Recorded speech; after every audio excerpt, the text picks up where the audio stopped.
Hey everyone, what's going on? So today we are going to be covering the stress energy momentum tensor, right? So this is going to be the part where we start really talking about the physics. Up until this point, we've really just been talking about the mathematics, right? The tensors involved, the Riemann curvature tensor, the Ricci tensor, the Ricci scalar, and then the Einstein tensor. And all of this was really just math and differential geometry. And we're now going to get to the other side of the Einstein field equations. And this is probably going to be quite a few videos because we really want to establish the physics. And then we're going to get into different metrics, right? The Schwarzschild metric, the Kerr metric, the Reitsner-Nordstrom metric, and all these different types of metrics that fit the equations of motion for GR. So without further ado, make sure to hit that like and subscribe button. Make sure to go onto my Patreon page where you can get notes for upcoming videos, future videos as well. And with that being said, let's get straight into the material. So today we're talking about the stress energy momentum tensor.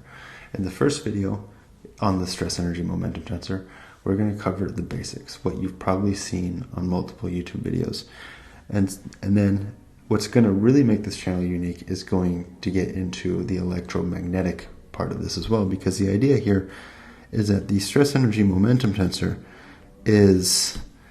We established this idea of the Einstein tensor, right? The Einstein tensor was this two-index tensor, and it's somehow related to the stress energy momentum tensor, which is this guy right here.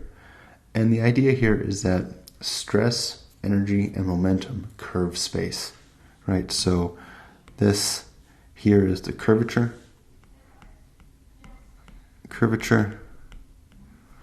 and this here is the stress. So there might be some amount of stress in some volume of space-time. There might be, this is a really bad color to use. Let's use, instead of green, we will use red. So anything that mass will do onto some space-time element or space-time volume, such as stressing it in some way. If something has mass, we know it has energy, so that's why there's the energy part of this. Right? So stress, energy will induce curvature because it has, again, with energy there's associated mass. But also with energy, there's photons. Photons have no mass, and so if there's some charge within some region of space, then that's going to induce curvature. Electromagnetic. There's electromagnetic elements to this tensor, and there's going to be stress energy and momentum, right? So something moving could induce the curvature in space also, so momentum.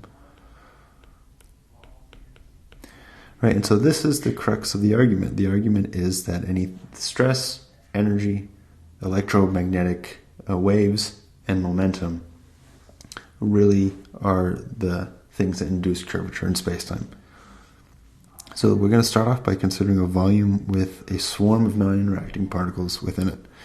And this volume is given by dx by dy dt. This is in some three-dimensional space. And then so the density is going to be given by this equation, right? So n is the number of particles within the volume, okay?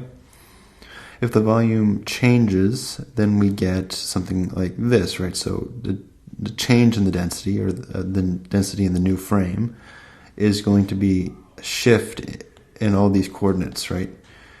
And if we are doing a Lorentz transformation in these coordinates, say in the y dimension, or in the x dimension, we know by Lorentz transformations that this is how that goes.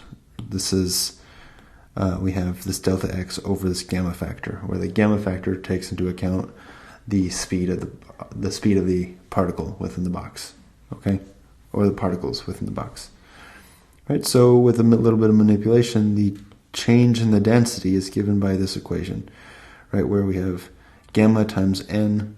That looks like a subscript. Should not be a subscript, right? Gamma times n and then divided by our space-time coordinates. All right, so this is really just an introduction to this volume element, and we're going to see what we're going to need to do to put a tensor, assign a tensor to this. Okay, so we're going to define now a number density 4 vector. This number density 4 vector looks like this, where we have the volume. All right, so the volume is what we've established right here, right? So dx, dy, dt, that's our volume. Our n is going to be this guy that we have here, and our gamma here as well. And then we have this u to the muth power, or not to the muth power, sorry, the u mu, right? So this the muth coordinates of u. And where u is can be extrapolated out in this way, u is a velocity, a forward velocity, okay? And right now I'm saying, this is kind of an arbitrary assignment, that the number density is somehow associated with the volume of the particles, or not the volume, the velocity of the particles, u. However, in the rest frame, you can find that if we multiply this by p, which is the momentum, we get something like this, right? So this is just the Minkowski metric. If we're doing this in flat space, in the rest frame, we just need this Minkowski metric, and this Minkowski metric is going to sum over mu and nu. And so for the 0th coordinate, we get this, and this here is going to be -1 if we're using our assignment -1, -1, 1, and 1, and zeros everywhere else for a Minkowski metric. That means this would become a positive, okay? And then we have n nu, right? That's n divided by v times c, because we saw that to be right here, okay? And we do some cancellation, right? And we get this. So we have the number density again times the total volume. So this is n again is for each particle. So this is the total energy when taken into consideration all n particles. So E total divided by the volume. Right, so this is an energy density, right? Because it's the amount of energy in some sort of volume. Right, so we call this an energy density. Likewise, we can do the same operation in the case of an observer with the same velocity as the swarm. Right, so the same velocity as the swarm, we're going to have u and u. This also is going to have u. If they're the same velocity, we're going to take the dot product of the two, and that's just going to give us c squared. Okay, we're using special relativity in this case, and so what we get is n over v, and then m0 times c squared, right? Well, this negative is going to make the positive. Mc squared, well, that's just the mass, and that's not mass, it's energy, right? E equals mc squared. This is a little bit of special relativity. We haven't really gone into a lot of special relativity, precisely because this is more of a general relativity playlist. But E equals mc squared, so that's the step going from here to here. And then we could see again that this is the energy density. So in the rest frame, we get energy density, and in the case of an observer with the same velocity as a swarm, we also get an energy density. And so we can see that these two are the same, and so this, I'll write energy density again. This sort of tells us, maybe we'll construct an object. We'll construct an object that looks like this, right? P, the dot product between our momentum and our number density. Again, this is a 4 momentum. This is 4 momentum. And this is the number 4 vector number density. Right, I'll just this guy right here, number density 4 vector. And so we have this dot product between two 4 vectors. Well, let's make it a tensor product. This is somewhat arbitrary, but this is sort of telling us, we have this rest frame, and we're getting an energy in the rest frame. We have an energy density, and in an inertial frame, with respect to the number density as well, right? Or with respect to some observer traveling at some momentum, we also have an energy density. So what we're saying is that this object is invariant in the case of a rest, when we're going from the rest frame to an inertial frame. And so, since it's invariant, it's yelling at us tensor, okay? And so this is the tensor, right? The tensor is the 4 momentum tensor product with the number density 4 vector. Okay, and this, you might have seen this on Wikipedia, you might have seen this online somewhere on Google, but all the elements within this object, right? This should be a 0, 0. Right? All the elements within this object are constitute the energy momentum, the stress energy momentum tensor. So that's this guy right here. And everything is color coded, right? So blue is the energy density. Green we're going to call the momentum density. Purple we're going to call the energy flux. Orange we're going to call shear stress, and yellow we're going to call pressure. And we'll go into this a little bit in more detail later. I'm sort of exposing you to it right now, just as an introduction, and then we'll get into looking at all of these in later videos and why we're calling all of these what they are. All right. Let's take a look at this now. So we are interested in really understanding what the stress energy momentum tensor is, and what specifically these vectors are. These number density 4 vectors. The idea here is that it's a 4 vector, right? So it has a temporal component, an x component, a y component, and a z component.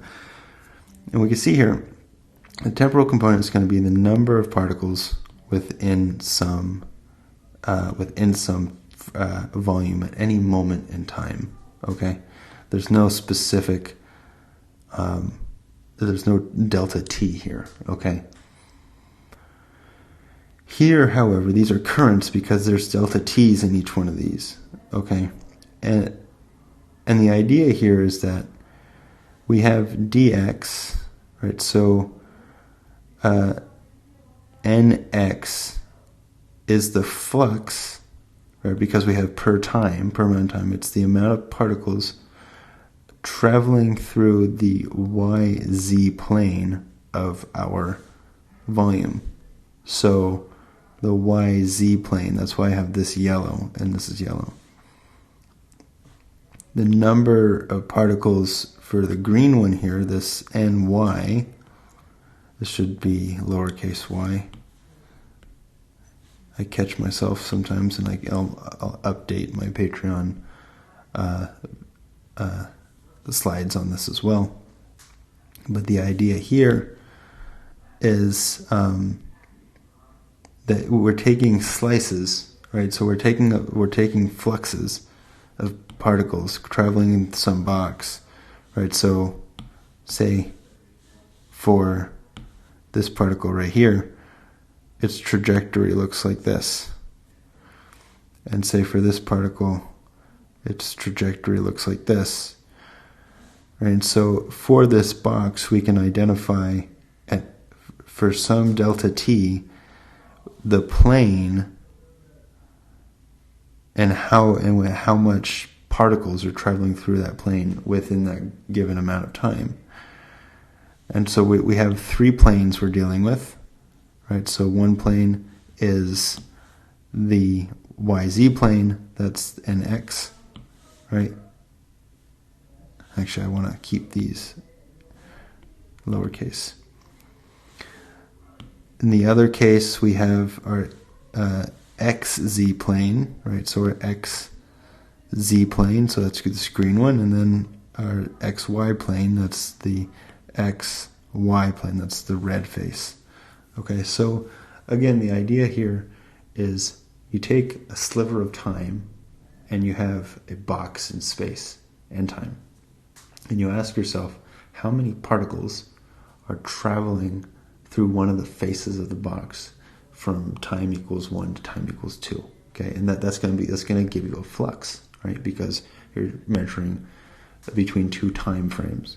Okay, for the number density, since there's no delta t in here, the idea is that at any moment in time, how much particles are coming in and out of the box as a whole, right? So that's why we're calling this a density and these guys currents, right? So it's not too difficult to get your mind around. We really want to understand this box as being represented by a tensor, and that tensor being the energy momentum flux tensor. So something natural that comes up is this idea of the continuity equation. The continuity equation is this equation that says this whole thing right here should be equal to 0. And why should it be equal to 0? Is because, well, all these particles, this particle here, it has an entry point and an exit point. This particle here has an exit point and an entry point. Particle here has an exit point and an entry point. And you can do this for all the particles in the box. And what this means is that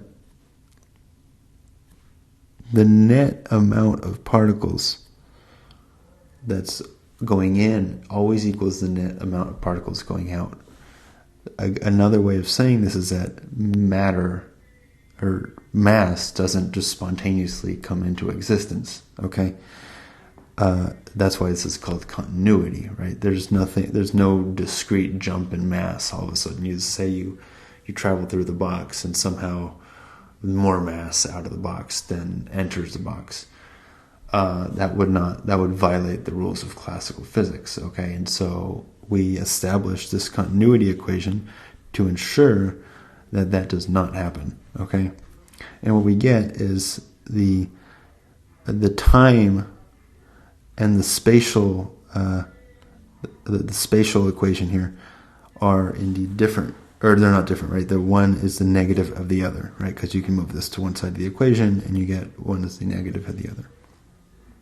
So the dNt dt, that's the derivative of this with respect to t, right? So at any moment in time, you're taking the number of particles and then taking the time derivative of that. And then here, this is the sum of all of the sum of the derivative of all of these guys. Right, so this is a continuity equation. All right, so that the continuity equation is this right here. The momentum density, if we keep time constant, again, if we're looking at keeping t constant, right? So that is, again, that's this guy right here. We're keeping t constant. So at any moment in time, right, we're keeping t constant, that means we're at, say, this moment in time, we can calculate how many particles are exiting, right? Or how many particles are exactly in the volume. I'll erase this. We're calculating exactly how many particles are inside the volume, and from this we can, from this geometric interpretation, we can see that there is an equivalence between the amount of particles exiting the temporal part of this, which is the blue vector, is the blue vector over here as well. These things are actually going to be the same, which means that this is going to be symmetric. Tx and txt, these are similar to each other, and we're keeping symmetry here. If you were to take the magnitude of these vectors and compare the two, what you should find is that they are indeed equal to each other. Okay, and so the 1D momentum density is keeping time constant. The 1D momentum flux is keeping space constant, right? Space constant is at this point x, and time constant is at this point t. Okay, and so again, what we see here is that this is dx over some delta t, and this is these guys here are green vectors. The same thing here, right? A change in dx over some constant t. Okay? That might be a little bit confusing. The point here in these two images is just to show a geometric interpretation of how we can understand particles in this box. The point that I want to get across, and the point that I hope you understand here, is that the box can be defined as a tensor, okay? And the tensor tells us different how many particles are coming in and out of the box at any moment in time, or over a given interval of time. And so what I want to leave you guys with is this here. T is equal to this right here. This is the momentum in t at some moment in time, and then everything else is, again, this is what all this equals, right? So the point here is that the momentum in t, momentum in x, momentum in y, momentum in z over some volume. And then if we look at these guys here keeping x constant, so in all of these we're keeping t constant, so these are all in different, we don't have delta x at the bottom here. In all of these we're going to have that delta t, right? So these are all, right here, these are all fluxes, and these are all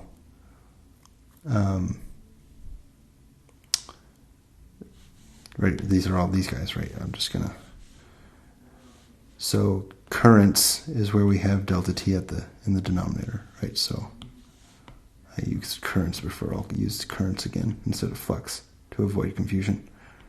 Current. And then the other one was the number density, right? So these are densities.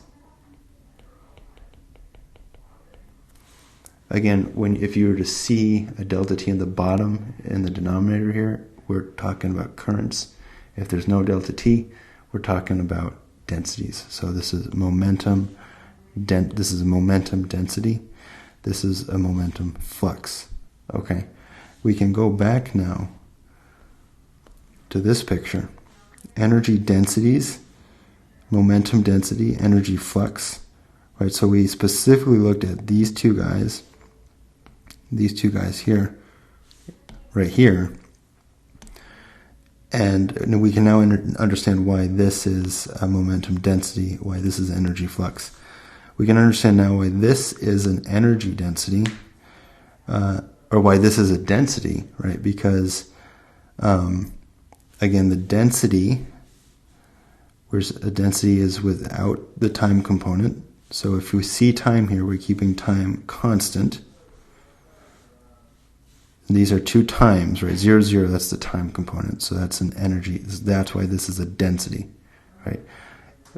For this guy, we're asking at what moment in time is there some amount of energy in the box? not an interval of time. And then all these guys, we're keeping different things constant, right? We're keeping, in these cases, we're keeping everything constant. We have x, x, y, y, z, z. And we can see, say, xx, for example, that this is a momentum in the yz plane, okay? So the x momentum in the yz plane. So this is the x momentum in the yz plane, the y momentum in the xz plane, and the z momentum in the xy plane, okay? And that's why those are pressures, right? Because if you were to visualize that in your head, you have momentums pushing up against different, you have orthogonal momentums pushing up against their opposing sides of the box, which is why we're calling this pressure. And then everything else is a shear stress, okay? Because you have the different components of the pressure pushing up against different areas along the box. You can draw this box for yourself as well, if you want to do that. But again, the idea is we have momentum. So getting back to this picture here, we have momentum and a number density. And that momentum's pushing up against sides of the box. We're looking at slices of the box, and we're looking also at moments in time versus interval, or moments in time versus intervals in time. So with that being said, I'm pushing up here on 30 minutes. So I will leave you guys at this. If you like this kind of content, make sure to hit the like and subscribe button, and make sure to go onto my Patreon page if you want to support the channel and look at the notes as well. So I'll see you guys in the next video. Bye.